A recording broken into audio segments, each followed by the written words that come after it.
One of the forms of wealth that I've developed over the years is wisdom. This wisdom helps me be more capable of solving the problems that will come in life. I want to share with you a little bit of this philosophy and how you can leverage this wisdom to create income, to create wealth, and to create new opportunity. I'm Justin Hitt with Sustainable Wealth Secrets, where we help business owners and executives transform what they've got, income in many cases, into net worth, into free net cash flow, into the wealth that preserves them over time and generations. The reason I consider wisdom as part of the profits or the wealth that we accumulate is because if you take everything I've got away, I still have my knowledge. As long as I have my knowledge, I'm able to solve problems of health. I'm able to solve problems of shelter. I'm able to solve problems of food. The wisdom, the methodologies, the understanding, the experiences all combined together produce who I am today. See, I'm not the same person I was yesterday or a week ago or 5 weeks ago. I'm a different person because of my experiences, because of the new information that I've gathered, because of how I process that information, by how I implement that information. Now, information itself has little value. I know there's a lot of problems that I face every day. There's a lot of problems that you face every day. And knowing that there are problems doesn't make life better. Stick with me here. This is very important. If I make a list of all the problems I have on a sheet of paper, I only have a list of the problems. Now, I may feel a little bit better because I've taken the problems out of my brain that might be bouncing around and I put them on paper. And many times when you write down your problems, and I'm not talking about computer list, I'm talking about physically on paper. When you write down your problems physically on paper or you journal out them, you very often realize that many of your problems don't need to be solved. Or they're not really problems because when you wrote it down, it feels kind of silly. And you can just cross out the problem and then there's a little dopamine after that because you feel like, oh my gosh, I've done something. But essentially, this exercise of getting it out of your brain and getting it on paper very often puts you in a better position. But the wisdom of this exercise is not listing your problems. It is instead journaling about the desired outcomes, because your focus on the problem doesn't deliver an innate solution. The focus on the outcome develops an innate solution because it ignores many problems that turn out to be common to everybody. So when there's inflation in the marketplace, everybody experiences it equally, but not everybody is able to address it equally. So if inflation is coming, whether you have $1 million in the bank or whether you have $1 in the bank, inflation impacts you the same. You've lost buying power in the marketplace. However, if you've got $1 million in the bank, you have a surplus of the money necessary to provide for basic needs. Sure, you might have to let go a couple household staff people if you have a large estate, and that's fine. It's not going to change your lifestyle too much. But the person who only has $1 in the bank, it may threaten their ability to buy food, their ability to have shelter. And you may be saying, well, Justin, their impact is different. But again, the application of inflation is a mathematical function. It is going to impact both people the same. And listen carefully, because you're going to see politicians use influence techniques on people where they're going to say inflation hurts the poor. Inflation hurts the middle class. Inflation hurts the elderly. And it's true. It hurt all these people, but it also impacts the wealthy as well. So let's say you've accumulated wealth and you've got $5, $10, $50 million in assets. If it's the wrong kind of assets, inflation could wipe that out. If it's the right kind of assets, inflation can actually increase the value. The application of inflation, which is the loss of buying power of a currency, is the same whether you have $50 million or $50.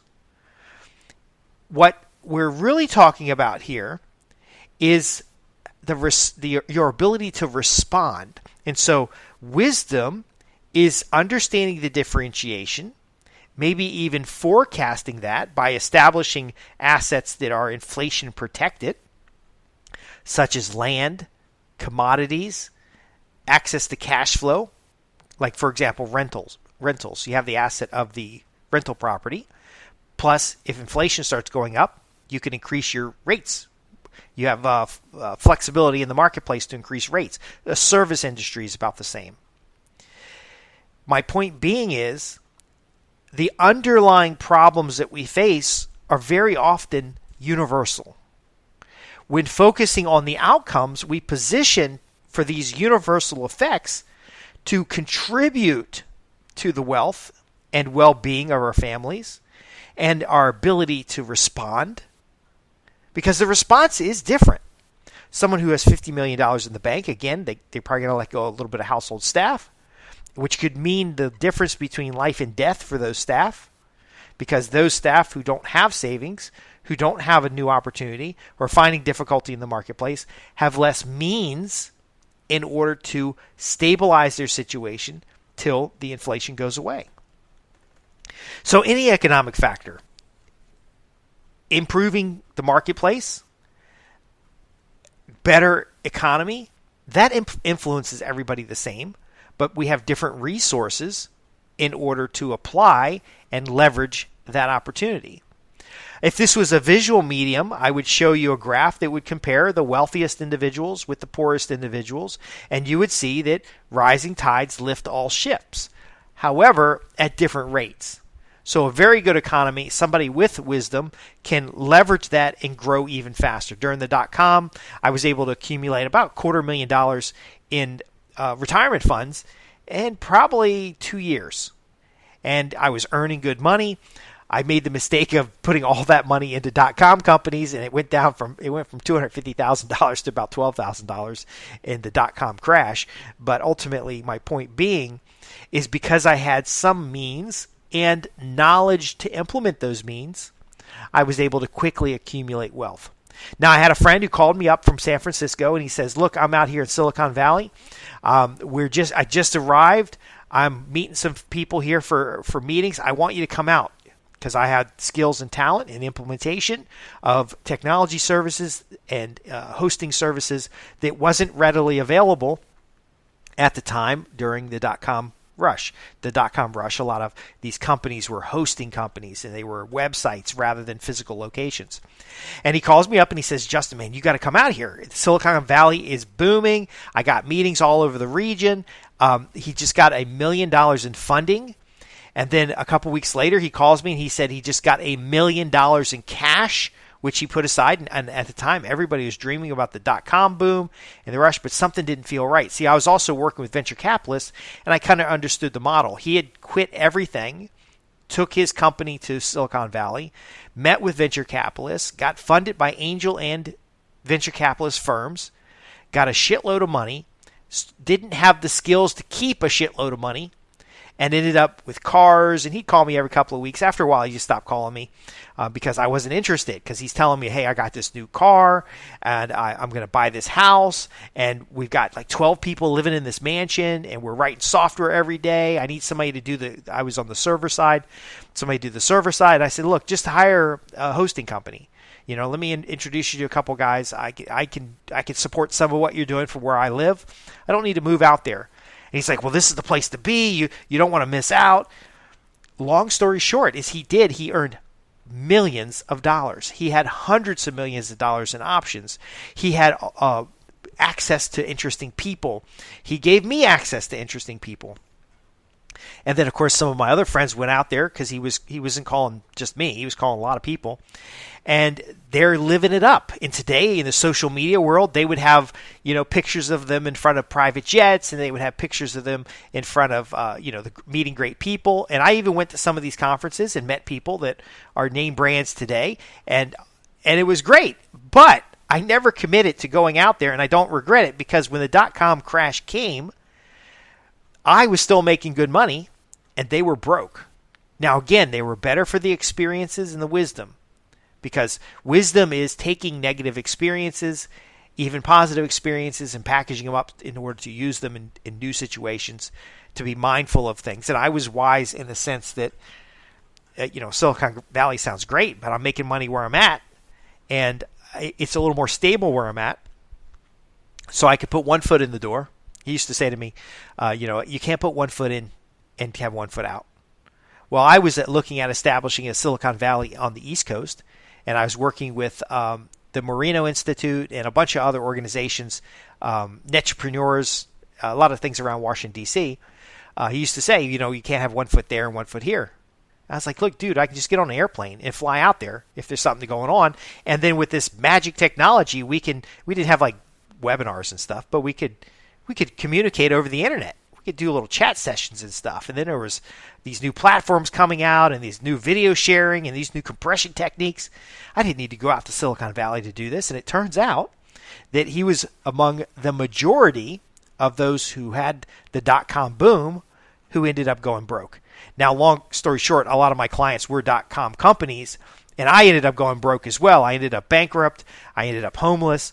But again, I had a better time getting things back because the wisdom was there to not have the mental, and this is very important to accumulate wealth, and I'm going to try to convey it as quickly as possible. I'm sure I'm not going to do it justice, but some would say to me, you could have lived the life and had the experiences and had the $3,500 dinners and the glad handing and shaking and meeting these people, because I only in passing met a lot of these people, and these guys worked with these people and had these teams and these experiences. They did a little bit of drugs, which I was against, but you both ended up in the same place. The difference is that while we both ended up broke, I was able to recover a lot faster because I didn't have in the back of my mind that mega experience and not realizing that it was artificial. See, the reason they were doing coke and the reason that they were in these mansions is so that they can keep working for the people who are making the money off the float. The float was the hype. The float was the public money that came in to buy out the initial investors. These folks were just pawns in a larger game. Now, I didn't see it that way at the time. I've gained that with hindsight, where I legitimately got broke on my own accord because I ran the company in the ground. I mismanaged finances. I was trying to live a lifestyle that I didn't really enjoy. And I was often, it wasn't as lavish of a lifestyle as they were, but I did go out and do some $400 dinners. I was spending a lot of money on a girlfriend. But the underlying fact was my bounce wasn't as hard as someone who legitimately had multiple millions of dollars in the bank. So it was 5 or 10 years before my friend got back on track. In fact, we lost track for a little while, but he's better off now. He's learned from his experience, but he isn't where he needs to be. Where I'm doing just great. I don't have any challenges that I'm looking at. I built a slow and steady foundation for success. I've built a lot of experiences that I've packaged into special reports, into plans, and I've helped thousands and thousands of people implement in their own life. But again, does he have wealth of wisdom? Yes. But I have wealth of wisdom that I can easily implement. I don't have the distractions of a life that cannot be returned to because it's a once-in-a-lifetime thing. I continually have the outcomes that I desire reached. It's the same thing with my clients. And there's no judgment on this individual. That's the path he led. And it was great to go visit that path, but I knew it wasn't a lifestyle that I wanted. So the wisdom of situation, the wisdom of implementation, the wisdom of knowledge and experience, these are things that nobody can take away from you. I am still profiting from lessons that I gained observing someone else live a life that at times I regretted not being a part of. But again, I stuck to my principles. I stuck to my focus. I stuck to the greater opportunity to create something in my own community. And ultimately, after the .com, I shifted defense contracting. I shifted to healthcare, and I was back on track a lot faster than chasing the dream again of something that wasn't what we thought it was. So the truth of the situation is that .com boom was because there was a lot of federal funds going into technology research. So DARPA was transferring a lot of technology into the commercial market space. Add a bunch of hype to federal dollars, you're going to end up with like what's happening with solar. So there's a lot of hype. The products aren't quite what the customer expected, and then there's fallout. You're going to have what happens in like the silver rally. A lot of money going into mining activity or a jump in technology in the mining. Prices jump up. People jump in. A lot of dumb public money. A lot of dumb consumer investors. And next thing you know, there's a bubble. Mortgage crisis, the same thing. I was able to see what happened in the .com bubble and how they were being not necessarily exploited, because they were willingly, hanging out at the pool with a bunch of good-looking girls and having all the food, drugs, and whatever you want. Sounds pretty appealing, but it wasn't for their purposes, and it was easily taken away both by the economy and the venture capitalists. And again, the wisdom that you'll gain, even if you've experienced that, if you actually go and do the soul searching, if you actually go in there and develop an understanding of the situation and how the model really worked, where's the profit in this, you would have come out the other side just fine. I don't know that I could have come out the other side just fine with the temptations and desires and the almost addictive environment of that next big thing. I'm okay implementing the old things that work really, really well and produce consistent results. Where he started getting into, and a lot of the people in that group got into that there has to be this big thing. And we don't talk anymore, but sometimes he would call me and say, I got the next big thing, social media. Social media is the next big thing. And so he kept chasing this new high. He fortunately got out of the drugs and stuff like that. It was more recreational than it was an addiction. But he still has this kind of addiction to the next big thing. And I have since surpassed his wealth. I have since surpassed his earning capacity and some of the other people in that group because, I was okay with slow and steady. I was okay with the novelty of learning things and expanding my knowledge. So I want to leave you with that. Wisdom is as valuable as profits. Wisdom helps you translate the resources you have into sustainable long-term wealth. Now, wisdom also tells me that free net cash flow is more valuable than how many investors you have pumping money into a product. Wisdom also tells me that a tangible product, so a couple of the .com companies I worked with built library sets rather than building products. So they built an environment or a platform which later got bought by Amazon or got bought by Google, and rather than building some new retail store. This kind of observation, this kind of wisdom serves you for a lifetime. If you're interested in developing the wisdom that you probably already have and transforming that into additional free net cash flow, turning that into credibility in a marketplace, new opportunities, then visit us at www.sustainablewealthsecrets.com. I'm Justin Hitt, and through the contact page at that site, www.sustainablewealthsecrets.com, you can ask your questions. We also have a free newsletter and then a coaching program. Members of the coaching program, we discuss these frank and candid conversations in order to identify opportunities in your day-to-day life to turn your income into wealth. But beyond that, we look for those opportunities of wisdom that can create passive opportunities, that can connect you with individuals, that can unlock new opportunities that build your long-term and generational wealth. I want to thank you for being a part of what we do here. I know your time is valuable.